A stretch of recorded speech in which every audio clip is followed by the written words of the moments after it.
Bonjour, on va commencer le troisième chapitre intitulé Le premier principe de la thermodynamique, bilan d'énergie d'un système. Je vais vous donner le plan de ce chapitre. Donc, on va tout d'abord définir les formes d'énergie. On va commencer par la première forme, c'était le travail mécanique. Et ensuite, on va exposer et définir la deuxième forme de l'énergie, c'était la chaleur. Après avoir défini les différents types de parois, je vais vous montrer l'application et l'énoncé du premier principe de la thermodynamique. On va ensuite introduire une nouvelle énergie, c'était l'enthalpie du système. Et on va passer ensuite à l'application, tout en commençant par le bilan d'énergie d'un gaz parfait. Et une application type, c'était la détente de Joule-Gay-Lussac.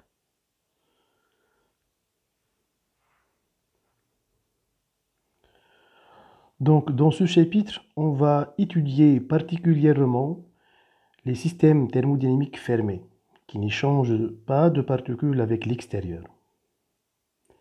De plus, on va étudier ces systèmes-là dans l'hypothèse où le mouvement de convection à l'intérieur de ce système-là sont négligés. Comme on a vu en mécanique, quand on a défini la notion d'énergie cinétique et potentielle, comment, à partir des théorèmes énergétiques, on peut savoir l'évolution de l'énergie d'un système mécanique. Maintenant, on va étudier particulièrement les systèmes thermodynamiques, un système thermodynamique comme le gaz, et on va voir comment on peut étudier énergétiquement son évolution. Et je dis encore que on va étudier particulièrement les systèmes thermodynamiques fermés qui sont macroscopiquement au repos. On sait que les formes d'énergie, donc on sait que l'énergie, il faut savoir que l'énergie a deux formes. Une forme macroscopique et une autre microscopique. Je vais commencer par la forme macroscopique, c'était le travail mécanique. Donc, en fait, le travail, c'est une forme d'énergie qui est reçue par un système quand il va soumettre à l'action d'une ou plusieurs forces. Et c'est pourquoi c'est une forme macroscopique? Parce que quand on exerce une force sur un système, on peut voir ça à l'œil nu, que le système va se déplacer. Donc il a reçu de l'énergie. En général, le travail d'une force dépend du chemin suivi. Donc, il ne s'agit pas d'une fonction d'état. Alors sa variation n'est pas tout à fait exacte et elle est notée, comme vous voyez ici, delta fois oméga. Et c'est faux d'écrire d oméga comme ça. Dans le cas général aussi, le travail d'une action s'écrit toujours, au bout d'une transformation élémentaire, s'écrit toujours delta W égale x fois dy.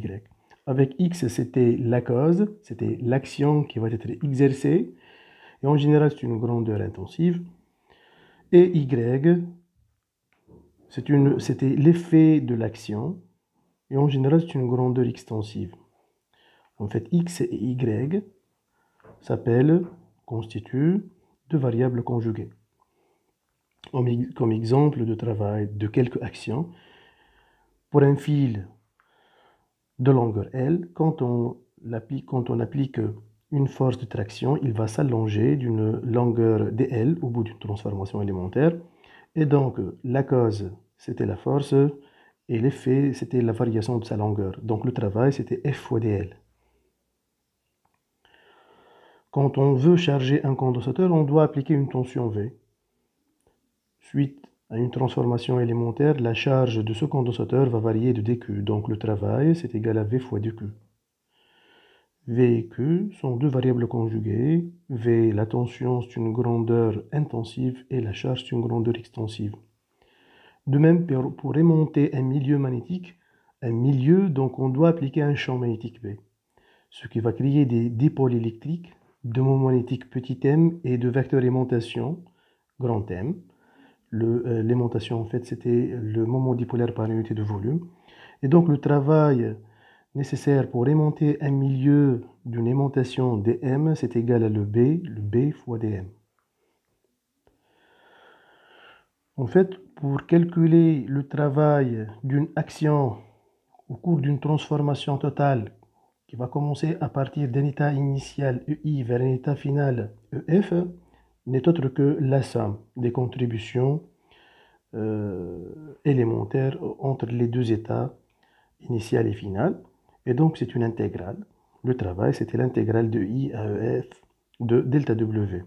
Il faut noter aussi que on écrit W. Ça, c'était le travail reçu. On n'écrit pas delta W. Delta W, c'est que le travail il a subi une variation. Et c'est faux. En fait, le travail, c'est une grandeur algébrique. Elle peut être positive comme elle peut être négative. En fait, si le travail reçu est positif, c'est que le système il a gagné de l'énergie et donc c'est un récepteur. Et quand il va perdre de l'énergie, donc il va fournir de l'énergie vers l'extérieur, c'est le cas où le travail est négatif. Et donc dans ce cas-là, le système constitue alors un moteur.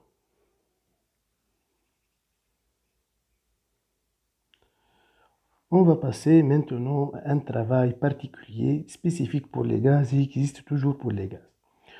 Travail des forces de pression. Ici, on va considérer un gaz enfermé dans une enceinte, muni d'un piston. La surface ou la section, la surface de contact entre le piston et le gaz, elle est d'RS, elle a une RS. Soit P extérieur, la pression imposée par l'opérateur, par l'extérieur, à travers le piston. On va noter grand P, la pression interne, c'était la pression du gaz. En fait, quand l'opérateur exerce la force F de pression, vu qu'on a orienté l'espace ici, l'axe des X orienté de gauche à droite, donc comme vous voyez la force schématisée en rouge, elle s'écrit alors moins la pression fois S fois Ux, moins la pression imposée par l'extérieur. Au bout d'une transformation élémentaire, le piston va se déplacer de dx. Et donc, le volume du gaz, il a varié de dV est égal à moins S fois dx. Le volume a diminué de cette quantité. Et donc, le travail de la force de pression, comme on sait, déjà on a vu en mécanique que le travail d'une force, c'était la force scalaire, le déplacement. La force, c'est égal à moins P fois S fois Ux, et le déplacement, c'est un moins dxx. Du coup, le travail, c'est égal à la pression imposée par l'extérieur fois S dx. Et c'est égal à moins P extérieur fois dV. Donc, il faut retenir toujours que le travail des forces de pression subites par un gaz, reçu par un gaz, c'est égal à moins P extérieur fois dV. Dans le cas particulier d'une transformation quasi-statique, je rappelle, qu'est-ce qu'une transformation quasi-statique? C'est une transformation lente et qui passe par des états d'équilibre infiniment proches. C'est-à-dire que l'opérateur, il va imposer une force de pression en attendant chaque fois la réponse du gaz. C'est que à l'équilibre, la pression imposée par l'extérieur, c'est égal à la pression appliquée par le gaz sur le piston. Et donc, le travail de la force devient moins P fois dV avec P, c'était la pression du gaz, et V, c'est le volume du gaz. On peut voir aussi que lors d'une compression, la variation du volume dV, elle est négative, du coup que le travail est positif. Donc on peut dire que le gaz, il a reçu de l'énergie. Alors que lors d'une détente, le gaz va perdre de l'énergie.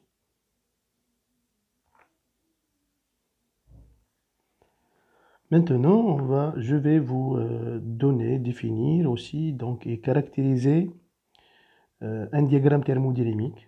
C'était le diagramme de Watt.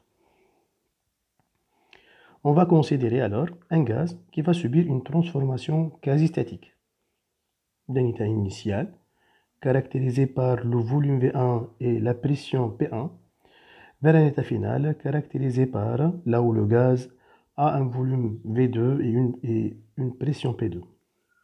Si je vais noter P, la pression du gaz à un état d'équilibre intermédiaire et V son volume, le diagramme de Watt n'est autre d'une transformation n'est autre que la courbe orientée donnant la pression en fonction du volume. C'est sûr, délimité par les états initial et final. Donc voici la courbe en rouge ici de P en fonction de V, c'est une courbe quelconque. On n'a pas pris ici donc la nature de la transformation. L'aire de cette courbe, donc ce qui est assuré ici, c'était quoi en fait? C'était l'intégrale de P dV. Or ici, le travail, c'est égal à moins l'intégrale de P dV. Et donc, l'aire ici de cette courbe n'est autre que moins le travail. On sait que lorsque l'intégrale d'une fonction positive est positive, quand elle est orientée dans le sens croissant des V. Donc lorsque l'évolution, elle va s'effectuer des volumes minimal au volume maximal.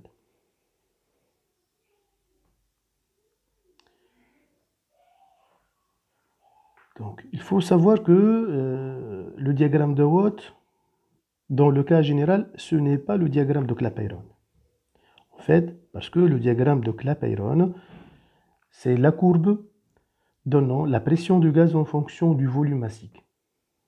C'est quoi le volume massique? Le volume massique, c'était le volume par unité de masse. C'est le volume d'un kilogramme, qui est égal qui est l'inverse de la masse volumique. En fait, lorsqu'on va tracer la pression en fonction du volume massique, ça c'était le diagramme de Clapeyron. Mais quand on va étudier un corps pur homogène, le volume massique devient, c'est égal au volume total sur la masse totale. On sait bien que la masse se conserve, et donc le diagramme de Clapeyron, il a la même allure comme celle du diagramme de Watt. Donc on va confondre ultérieurement ces deux diagrammes, le diagramme de Watt au diagramme de Clapeyron, parce qu'on va voir, on va étudier les corps purs et qui sont homogènes. Une deuxième remarque, c'est que pour les mêmes états initial et final, le système peut décrire beaucoup de transformations. Et pour chaque transformation, on a une relation entre la pression et le volume. Donc on a plusieurs courbes en allant du même état initial au même état final. Donc chaque courbe donnant une certaine aire, donc on a un travail différent. Alors, ceci confirme bien le fait que le travail n'est plus une fonction d'état. Une troisième remarque, donc là on va mettre en évidence l'importance du sens de parcours. Donc quand vous voyez ces deux figures, donc la première figure, donc qui est à gauche, là on a tracé dans le diagramme de Clapeyron la pression en fonction du volume. Comme vous voyez ici, on a une détente. On a évolution de gauche à droite. Et donc l'aire ici, normalement, elle doit être positive. L'intégrale d'une fonction positive est positive. Donc l'aire, elle est positive. Donc le travail est négatif. Le travail est négatif.